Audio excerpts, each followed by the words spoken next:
Madam Susan Barnes, Charge d'Affaires, Embassy of the United States of America, Your Excellencies, Ambassadors and High Commissioners, distinguished guests, ladies and gentlemen, good evening.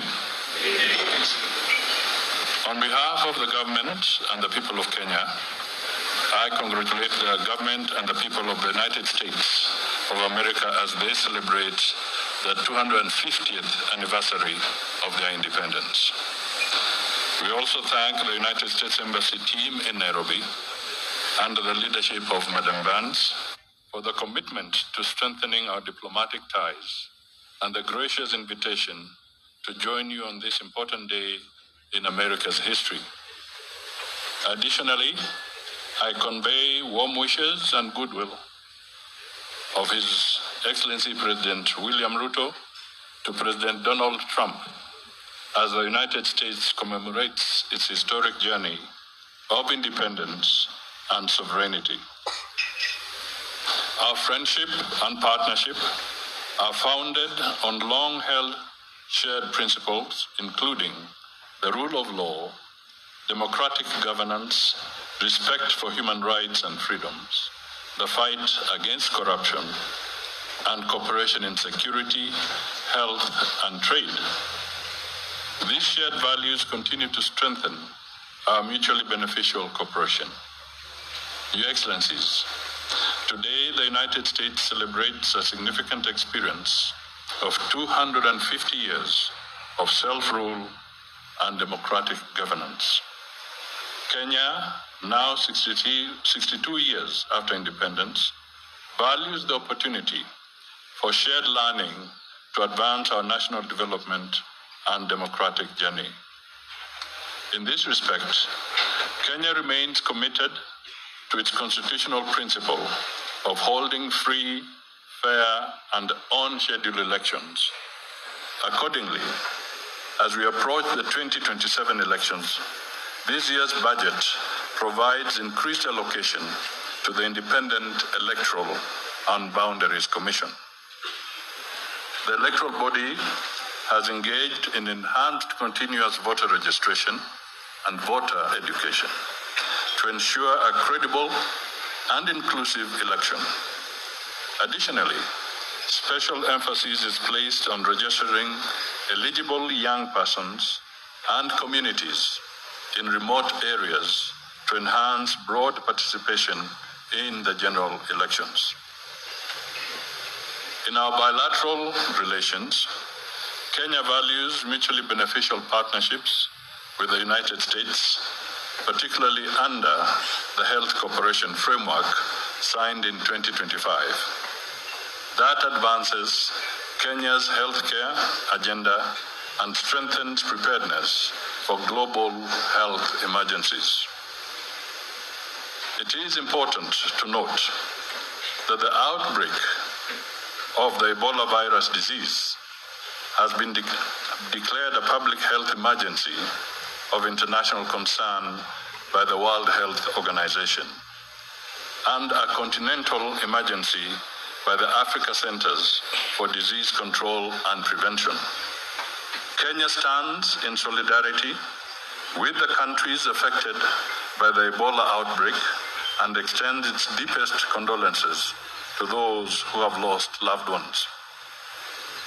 Evidently, such pandemics transcend borders and cannot be effectively contained by any state acting alone. We must therefore embrace collective action over isolationism and narrow nationalism. We thank the United States for partnering with Kenya in our national response to the disease. Since the outbreak was declared, Kenya has cumulatively screened 168,766 individuals to date.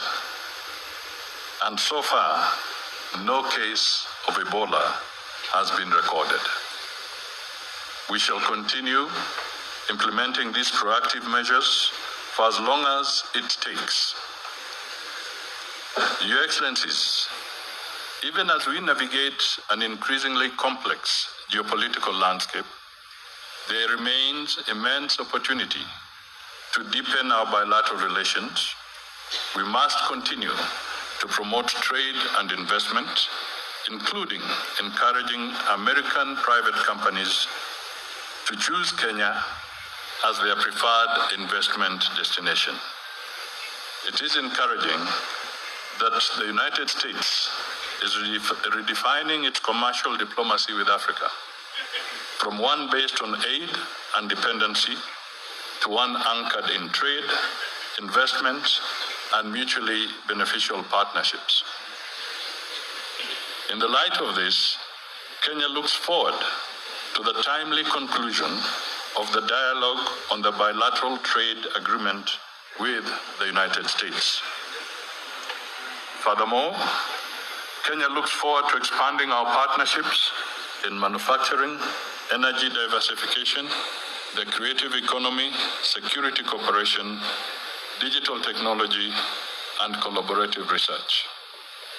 Our relations continue to be strengthened through high-level visits and engagements, including the visit of the United States Deputy Secretary of State, Christopher Landau, early this year. We also acknowledge the high-level participation of the U.S. delegation at the 11th Our Ocean Conference in Mombasa.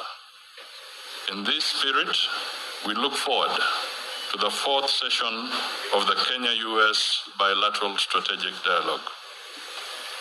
To this end, we extend our special appreciation to President Trump for his continued peace efforts across the world.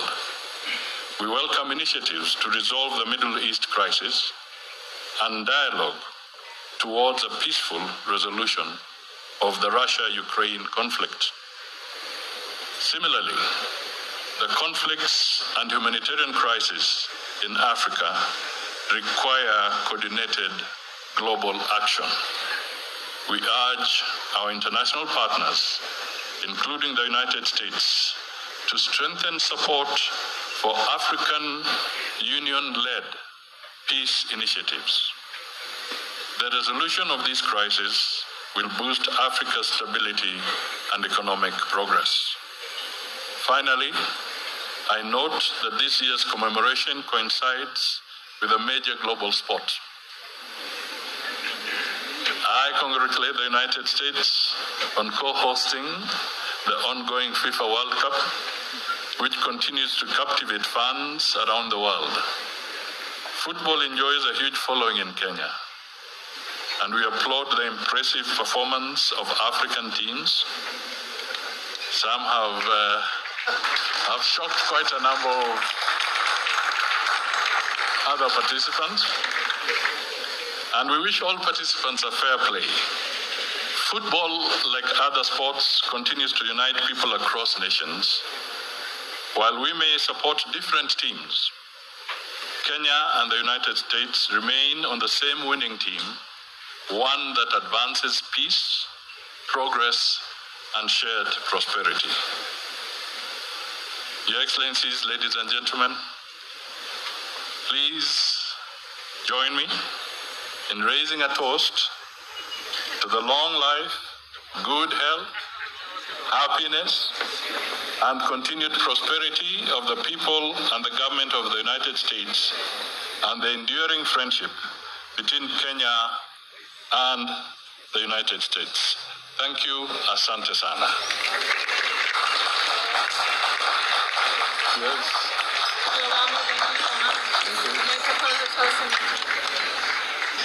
Thank you.